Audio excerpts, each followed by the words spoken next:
I'm live. Papa Joey, how are you doing? Gamma, what's going on, bud? Oh man.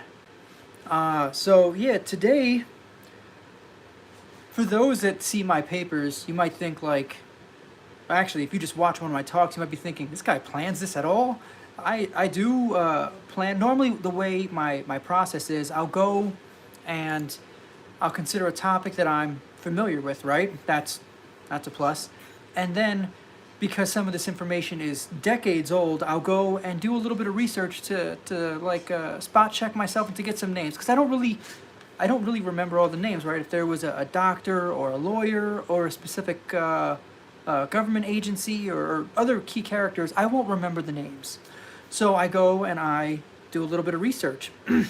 I get those names and that data, and then I put it in the papers that I'm normally holding, okay, which don't exist today. Today, I was able to put everything together for this talk, except I was missing one part. I remember reading that there was a doctor involved. We'll go into everything, but I have to say this now because it's bothering me so much. There was a doctor that was involved that was allegedly paid for by the Department of Defense. Why would the Department of Defense be paying a doctor that's examining children that have alleged various abuses and possible experimentation? It doesn't make sense. Sandy, how are you doing? I could not find any data about this doctor. I've taken tests. I've been tested in school and whatnot. And one of the tests I took, I forget what it's called. Maybe it's like a simple reading comp test or something. What they did was they had me read a bunch of stuff, and then the next day I had to take exam on what I read. And what they determined was, because it's a timed test, that I read at the same pace as everybody else, but my retention was double. So I trust my memory pretty good. So I couldn't find anything about this doctor at all. I started with broad searches, and I started narrowing it down. I even tossed the word conspiracy at the end of it, right? So it was McMartin Preschool abuse trial or scandal, or, followed by Department of Defense doctor.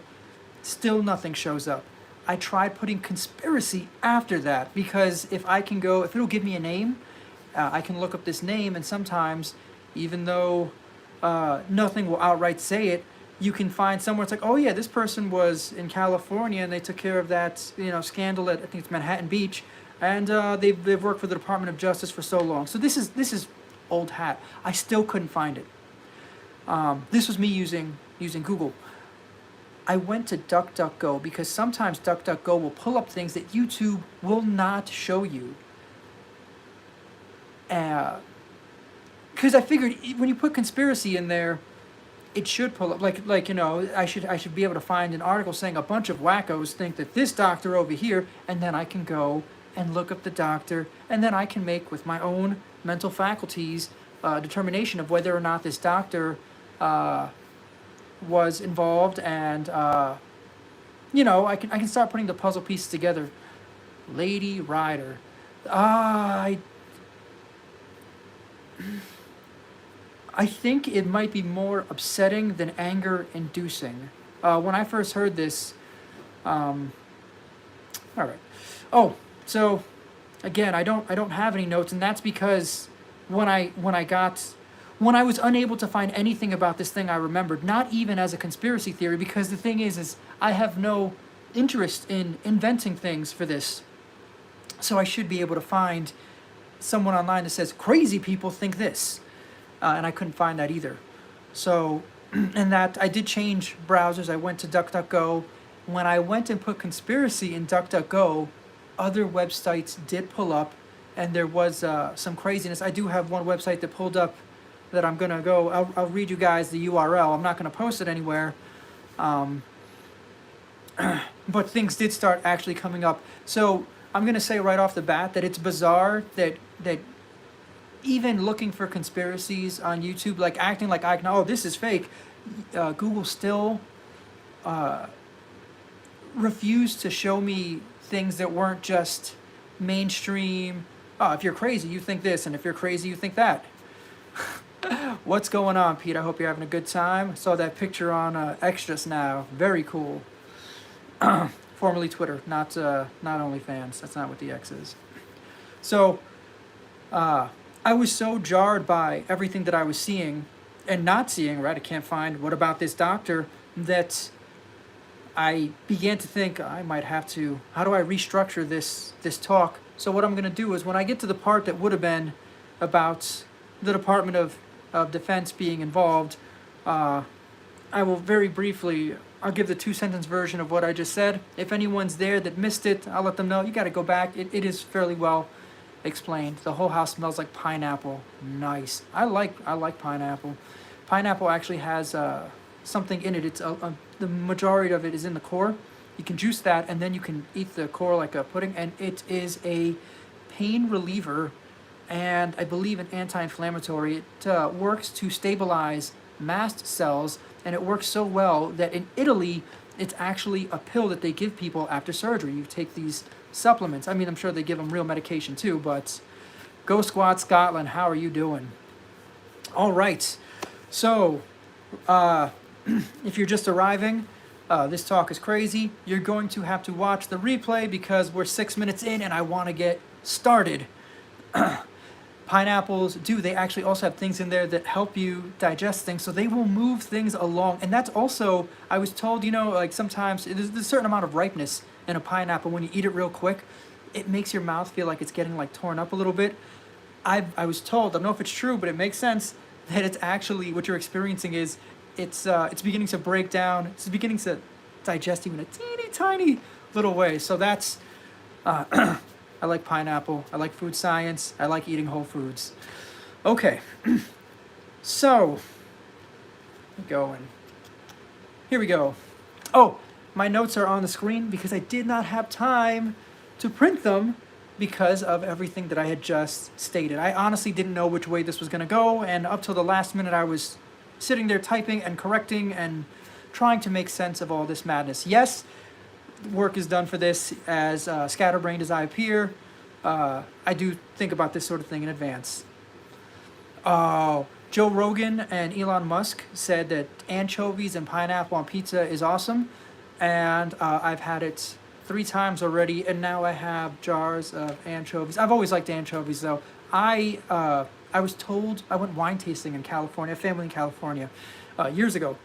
Me and Sammy went wine tasting, and what was determined is they said that my tongue is not very sensitive, so I enjoy very complex wines. So Sammy goes and takes a sip, and she prefers sweet wines. And I mean, I don't know if there's any wine snobs watching, but if you're watching, a sweet wine, a wine that is too forward in any one flavor is considered, I guess, kind of amateur, right? But, you like what you like. So she goes and she drinks the sweet wines. With me, the wines that I would drink, she's like, oh my, like, this is craziness. And they're like, yeah, his tongue doesn't work as well as yours. So he, these extreme flavors to him, he's actually tasting it. And I was like, that makes a lot of sense if you consider some of the other things that I eat, by the fistful. Give me all of these olives. So good stuff. I happen to be very fond of pineapple. It should be illegal if you put it on pizza. Come and arrest me. Get me, Go Squad Scotland. Come to my cabin. But I've got 4 dogs. I'll hear you coming. And if I trap you in the basement, I'm force feeding you pineapple anchovy pizza. I'm going to get a video of you saying you like it even if you don't, and put it on the internet. It'll be my next live. Okay. So, yeah, right? Pizza's incredible. I love that. When my mom first saw pizza, my mother is from Costa Rica and she was adopted. That's how she got to the U.S. The missionaries, they brought pizza over and she looked at it and she said, what is this? It's like a piece of paper, you just throw whatever garbage you want on it, and then they start eating it like crazy. I don't think she tasted it that day. She was worried about it. And also, a little bit of a funny story, when she did get adopted, and moved to California and all that good stuff. Uh, they were at a restaurant and she saw cottage cheese in one of those like buffet bars, and she thought it was rice pudding. She was expecting rice pudding, which is absolutely delicious. Not too hard to make. If you have a pressure cooker, everybody should try it. Some cinnamon in it. It's incredible.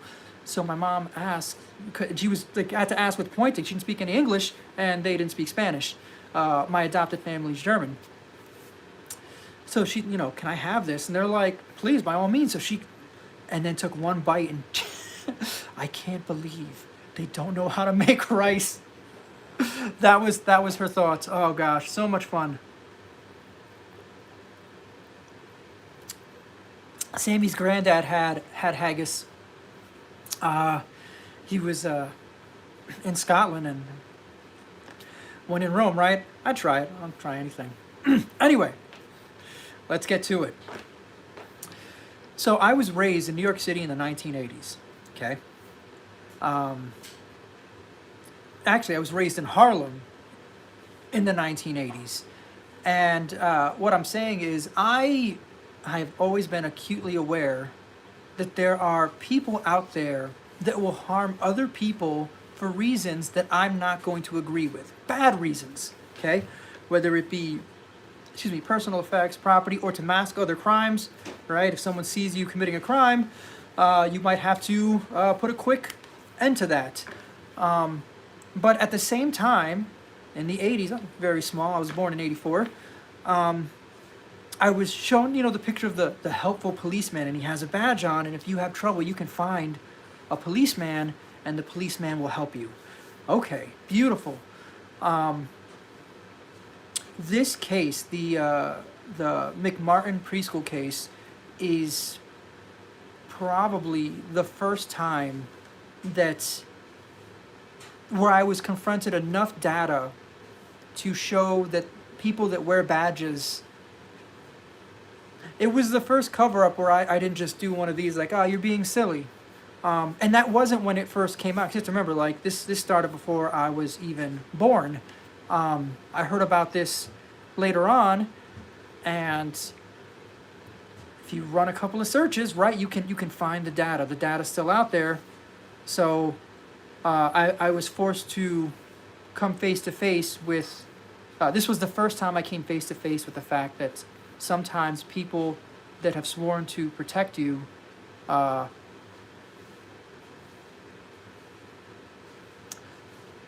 I just censored like 4 curse words. They will engage in tomfoolery to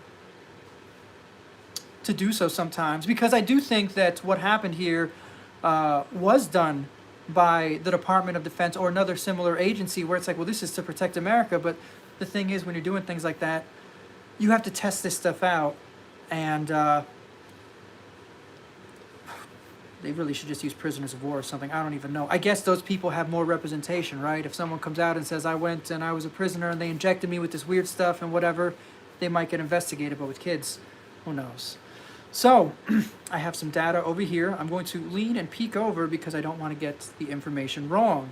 McMartin Preschool was established in 1966 in Manhattan Beach, California. It was founded by Virginia McMartin, a respected figure in the community. The preschool gained a reputation for being a nurturing and educational environment for children, as it should be. Over the years, it became one of the most popular preschools in the area, with several family members, including Peggy McMartin Bucky, joining in its administration and teaching staff. Gotta go and scroll down a little bit. Okay. This is why I like paper. I do apologize. This is crazy, though. The school's approach was widely appreciated by parents who emphasized the play-based learning and individual attention each child received. Me being cynical right now, that might even be considered a red flag to me, but that's just me, and that's because I've seen enough nonsense where sometimes I just don't trust anymore.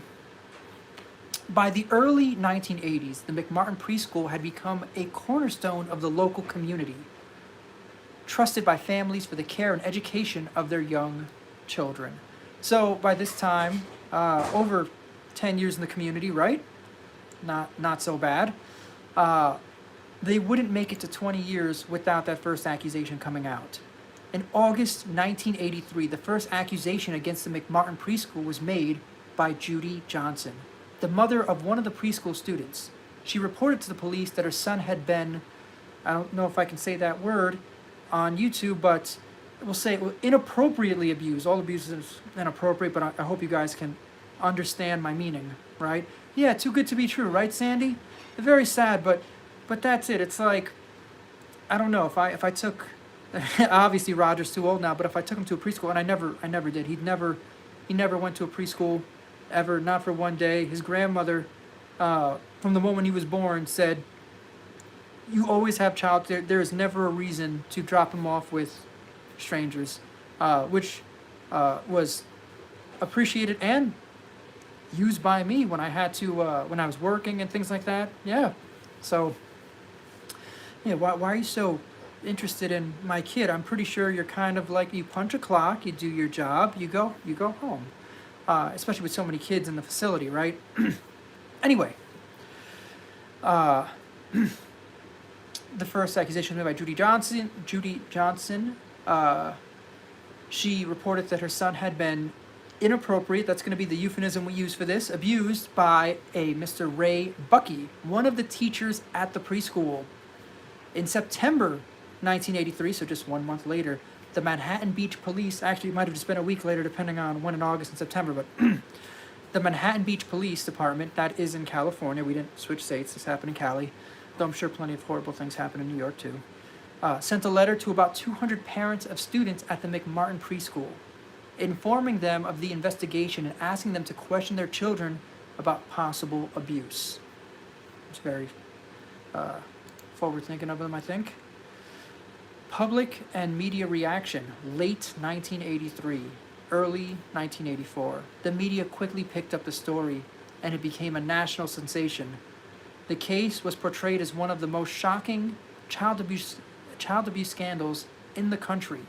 Public reaction was one of horror and outrage, with a growing concern about child abuse in daycare settings. This period saw intense media coverage, often sensational in nature. There was a satanic panic in the 1980s, and I don't know if this was more wood on the fire or if this helped with the activation energy, with the igniting of it. March 1984, the initial charges were filed. 7 members of the McMartin family who worked at the preschool were charged with numerous acts of inappropriate abuse of children in their care. All right, go down here. The pre-trial phase. The trial of the McMartin Preschool staff began in 1987 and became one of the longest, most expensive criminal trials in American history. During the trial, the prosecution presented testimony from children, which was often inconsistent and contradictory. Okay, we're going to pause right there. So, a lot of times when I find data like this on the internet, I go and I start digging way deeper because how inconsistent and contradictory before, like what's the threshold? Because I do believe that a lot of this has been sanitized. And I thought that before even my searches today. And if you don't know what I'm talking about, you'll have to watch the beginning. But before I assume that a lot of this stuff gets sanitized, and pretty well. But for this sort of thing, the stories being inconsistent and contradictory are not actually points against this being reality, because from what I had read, there were tests done here on mind control. Okay? How do you test whether your mind control is functioning? If you were going to try it on children, let's pretend you had a serum and you were convinced, well, if I give this to somebody, maybe it's a weird combo. They'll tell me the truth for a half an hour, they'll take a nap, and then they won't remember anything. Okay, so what would I do is I would administer said thing. I'd come out dressed up as the Easter Bunny, okay, something bizarre. And then I would ask things that someone would often lie about, right? and that would tell me if they were telling the truth. It's like, let me see your browser history test, kind of, you know what I mean? Something like that. At first, oh, well, this is what's going on. It's like, okay. Then that person takes a nap. When they wake up, if they say the Easter Bunny visited them and had questions about their browsing history, everyone just thinks they had a weird dream, especially if they're children. I mean, you know, they had a weird dream, or they're making things up. Kids have weird imaginations. Maybe not the browsing history part. That's just bizarre. But you understand, it's like they're going to look for other things in the environment because there is no Easter Bunny. Children are inherently much easier to deceive, and they live in a magical world where there is Easter Bunny. So if you, or Tooth Fairy, or other people, I don't know if there's any children watching. We'll leave it at that, right? Pretty good. So, and I would know not to use the Easter Bunny costume twice. Because if all the children said the Easter Bunny came and asked me about my browsing history, now we have a pattern that can be recognized. Anyway, well, let's carry on. There's more. The defense highlighted these inconsistencies and the suggestive part of me, techniques used in interviewing the children. This is fair. The child that first made the accusations was 2.5. And I don't know if I have it written here, so I'll just say it out loud. It might have been during a bath or something like that. One of the parent, Judy, she noticed her son was bleeding from a place where people don't normally bleed. She saw, or there was a little bit of blood. Either way, what's this blood doing here? And she immediately started asking him questions and then went to authorities. She did the responsible parent thing, right? And I mean, it's just good fortune. I don't know. I mean, I obviously can't tell you how much blood was there. I wasn't privy to any of that, but I imagine that anybody that hurts a child that way probably would clean up pretty well. So we might be talking about a very insignificant amount that if that child wasn't examined that day, it might have gone unnoticed, right? We can't tell. So it is my opinion that it's just good fortune that Judy was being a good mother. And not that if she didn't give the kid a bath that one day, she'd be a bad mother, but it's just good fortune, right? That's my thought on that. Okay, so during the trial, public opinion was divided. Some believed in the guilt of the accused based on the horrific nature of the allegations. This is noteworthy. Children are children. They don't know a lot about more adult topics and themes, right? So if all of these children start talking to you about the knowledge that they have about adult themes should be limited to their age. They should understand using the restroom. And in the 80s, I don't know when it happened, when everybody started talking about how, you know, there's a certain amount of privacy needed, right? I don't know when that happened because I was so small at that time. I will tell you that when I was growing up, I got a lot of those privacy conversations, and it could very well have something to do with this because my mother would have just left California maybe a year or two before all this began. So there's that. While others questioned the veracity of the charges due to the lack of physical evidence and inconsistent testimonies. We've already covered inconsistent testimonies. If you're just coming in, you will have to rewind. I would do that later, so that way you can participate in chat. The media continued, where'd it go? I lost, the media continued to cover the trial extensively, with some outlets beginning to question the methods used in the investigation and the validity of the children's testimonies. And I think it should. I don't think we should railroad anybody to prison. We have a justice system for a reason. My problem here is that I do think that it might have been compromised. Actually, the justice system might have nothing to do with it. If there's enough other organizations, badge-wearing organizations involved, the facts can just get really muddied, and then the justice system is actually functioning as intended. Okay, so when I initially wrote out my outline, I had section 2. We're at section 2, and section 2 was the doctor that was paid by the Department of Defense, and what the Department of Defense's normal reason for existing is. Like, what's its normal function? Okay, fair? Yeah. It has been renamed Hidden Info because of the conversation we had right at the very start. Where did the info go? Why, even when I look up, because if you look up McMartin Preschool conspiracy, you can still find a lot of things denouncing the methods used, and these people don't know what they're saying. There's a lot of data out there for this. But why is this one thing hidden? Actually, if you remember hearing about a doctor, actually no, you wouldn't remember, because the thing is, I read about this. Okay, I read about this years ago, but it was years after I was already an adult, and it said, it was very profound. It's what actually snapped me to being awake. It was, I can understand why you would send in, the government would send in doctors and people to go and help these children. That sounds like something the government should do. Let's go see if these children were hurt. If they were hurt, let's help these children. But then it said, but why was this doctor paid, like given a check by the Department of Defense? It's like, it's true. Why wasn't someone in health or mental health? Like, why would the Defense Department be involved at all?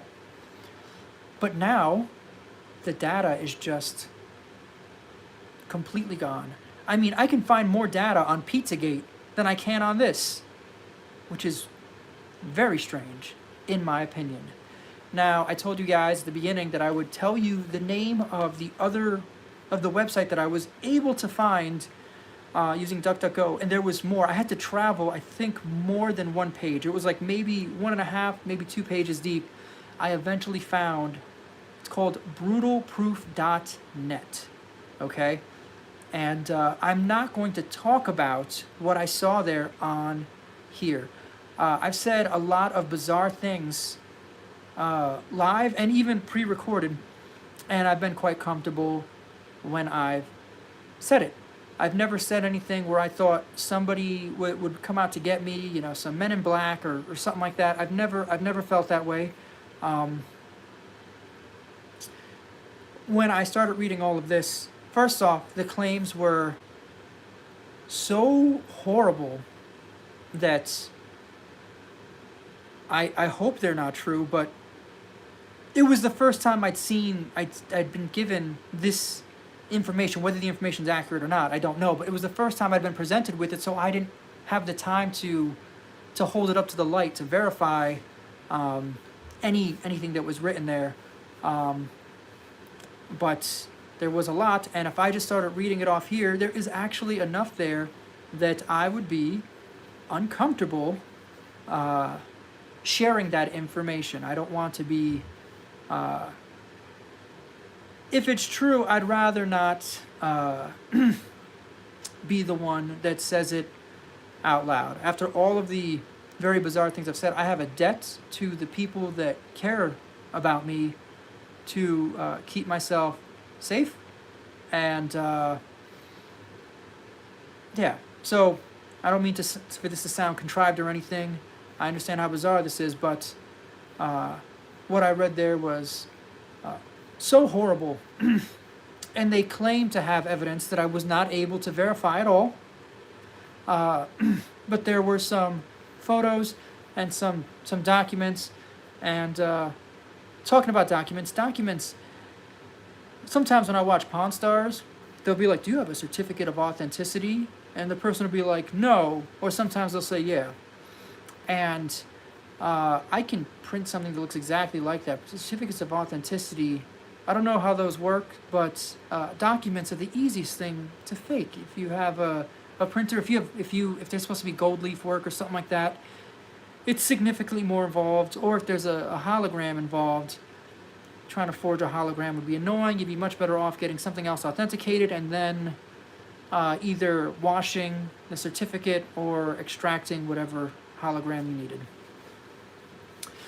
Not that anybody should do that. Dumb. Oh, dumb. Why?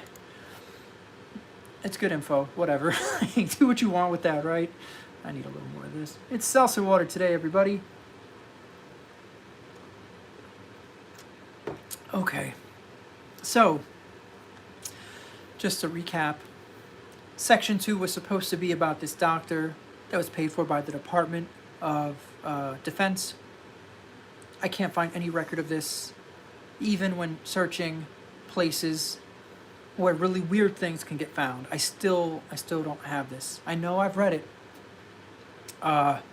It might not be accurate, but I'm going to be completely transparent. It doesn't even matter whether it's accurate or not because of what comes next.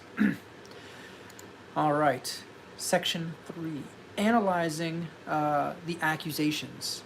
Okay, and there's not an infinite number of sections, so don't like, are we going to Section 10? Section 100? No, that's not how this works. I just need a way to group my thoughts. It helps keep me on track, which you can tell I desperately need.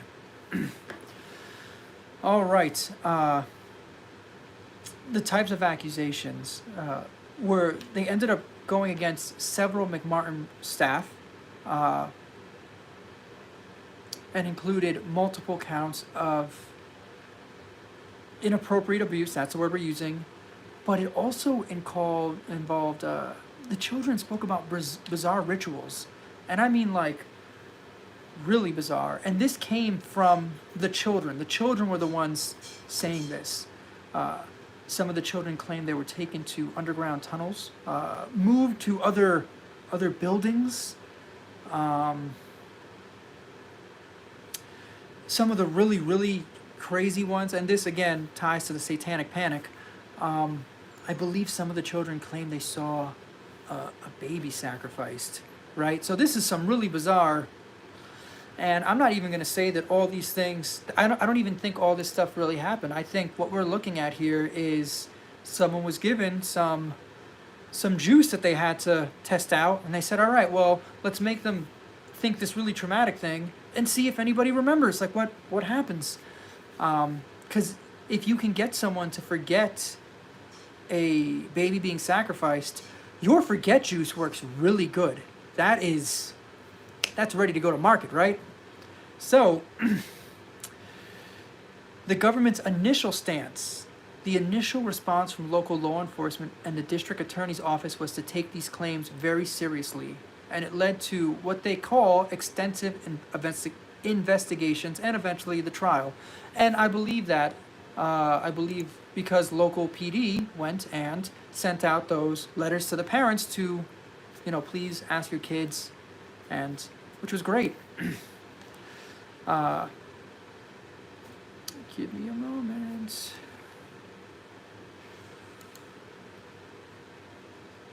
There were complaints that some of the methods used could lead to, could have influenced the children's claims, which is something that you always have to be careful with children about. Like any case, or was this from a collective group there? Was what, Sandy? I need a little more data there.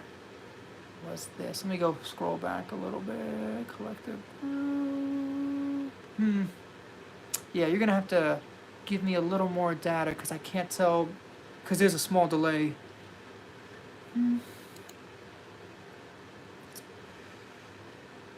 One of the other things that I found, which was kind of disturbing, is a lot of the mainstream media outlets will say that this case was handled by the local PD, and the ones that are a little more fringe mention the FBI's involvement. I said that wrong. I found I've found media outlets that are more popular that claim that FBI was not involved, but FBI is usually involved in cases of child abuse. Usually, like that's not unusual at all. So you might be thinking like, well, why would the FBI be involved at all? It's not. It's not terribly unusual for cases involving child abuse. But why are these other places saying the FBI was not involved? That was a little. I guess it could be innocent. The FBI might not have been immediately involved and then taken a step forward. Was this from a collective group? They're organized.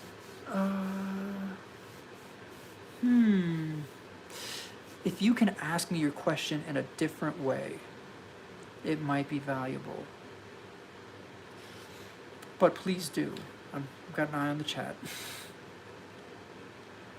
Alright. So we have this very weird situation where children may have been hurt and may have been subjected to different hallucinogens or other chemicals to test them, right? Just to give them a little spin.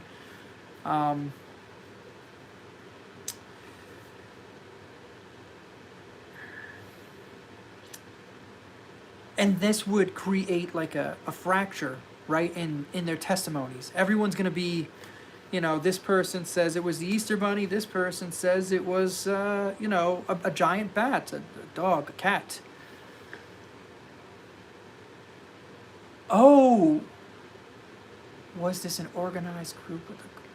I think it was, if not officially the Department of Defense, I feel like this would have been something that an adjacent agency, I believe that whoever don't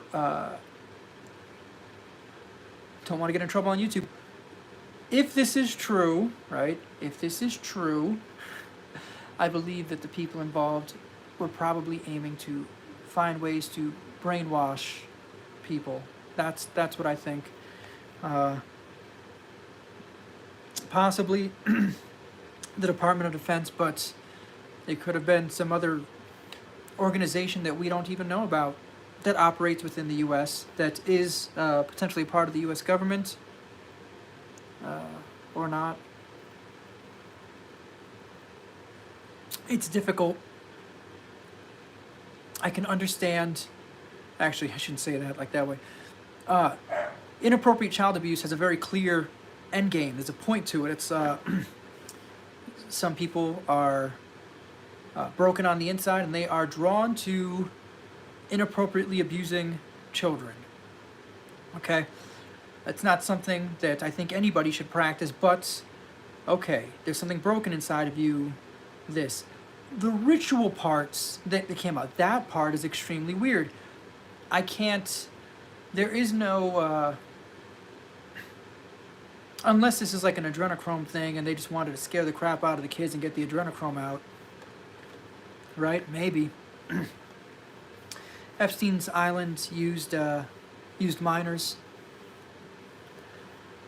Perhaps they might be more valuable. Or if you are a fan of the Doctor Who universe, I forget the spin-off series starring Captain Jack, but I think it was season 3, they had aliens coming and taking our children, and it looked like it was a euphemism for adrenochrome. So yeah. So anyway, there was an alleged extensive police search for these things. We have to, let's go search this and search that. And the police came up with no evidence. Well, the parents were not happy with that and didn't take it. So they went and hired an archaeologist. There was an archaeological investigation led by a Dr. E. Gary Stickle. Okay? So this is a real person who attached their name. Okay? Who suggested the possibility of irregularities beneath the preschool that could be interpreted as tunnels. All right? And then other agencies, other organizations, other people in the media said, oh no, you're looking at, that could be like a thing for trash or whatever. But here's where, like, when you look at this, so what I see a lot of, not just here, but in other conspiracy theories that I feel are more credible, is that people on one side, if everybody on one side, I shouldn't say everybody, if a lot of people on one side are willing to put their name on something, my name is Dr. E. Gary Stickle, and yes, it is my professional opinion based on the tests that I've conducted that there does appear to be some kind of irregularity underneath this preschool that could potentially be the tunnels these children described. But everybody responding is an organization or just random, oh, the police department, right? Oh, the police department searched, they said no, so it must be no. They don't give us the name of the names of the people that say that brush this off, right? That, you know, we're going to discount this. Those people's names, where are those names at? And you see this in a lot of these conspiracy theories that I believe are more credible that lean more towards being true than false, right? And you see this with this quite a bit. The doctor that interviewed the children, the one that's written that, you know, said that, I think she said it might have been like there was an 80% chance that yes, this child was abused based on her exam. Her name is written there. I don't know if I have it written down. It'd be great if I did, but I don't know that I do. I'm not seeing her name. But this is all stuff that can be found. She wrote her name. So all these people that are saying, listen, this is very weird, we should investigate this, those people wrote their names down. And all the people that are like, nah, not really, not so great, these people are the police department, or the word, you know, skeptics was used. There are skeptics here, but nobody writes their name down. Why? Why are there no names? Shouldn't there have been another archaeologist somewhere that also ran a test that said, you know, nah, because Hitchens' razor, any claim that can be asserted without evidence can be just like discarded also without evidence. And so what this suggests is the amount of evidence used to assert a claim should be the minimum amount of evidence needed to discard the claim, right? So I like to use the killer example a lot. If I say Cooper over there, Cooper is a killer. Or no, someone tells me Cooper's a killer. John tells me that Cooper is a killer. Okay. Well, Samuel tells me Cooper's not a killer.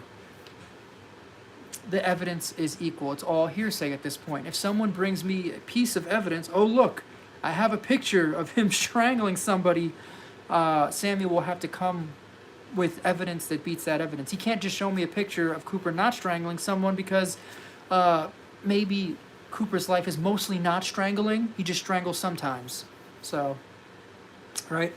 So yeah, Hitchens' razor. This doesn't make sense. This is bullcrap. Like seriously. Like this is seriously bullcrap. I'm not some kind of magic person. I don't have a doctorates in anything. I'm just someone who reads things sometimes. And if I can tell Hitchens' razor dictates, okay, you mean to tell me out of all the media outlets, out of all the articles that have been written, out of all of these things, no one working at any of those places, 0 people knew, listen, any claim that can be asserted, this is the level of evidence that we need to just, nope, everyone stood quiet. Why? Is there some kind of incentive to look stupid? And then what also, I am upset, yes.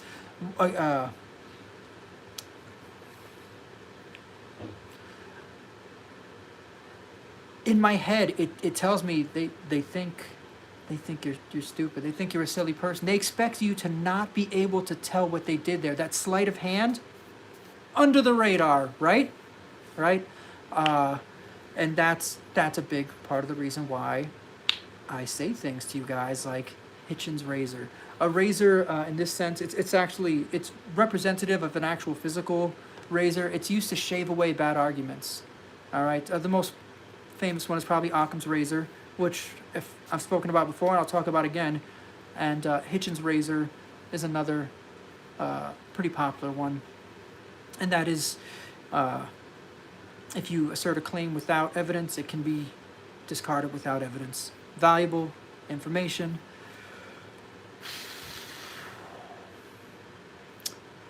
We're going to end here for today. That's where this one's going to end. Please stay curious. Go out, do your own research. Tomorrow we will not be doing a live talk. Sammy actually went to where I saw a bear cow and where all these other weird things happen and took the phone. And she's going to be, we're going to be putting that out tomorrow. You'll notice my tree's not lit right now, and you might be hearing there's an air filter on. We are going to have some dinner guests tomorrow, and one of them is allergic to puppies, so the puppies are getting baths, and we're washing everything, and there's all this work to do. It's very exciting, but I want you to all know that I will be thinking of you all. I hope everyone has an excellent weekend, and we're going to have another great time on Monday, right, where we do it again. All right, so all of you take good care of yourselves, and I will see you Monday. I will be there in the premiere. Sammy will be there too tomorrow, but it will not be live. Okay.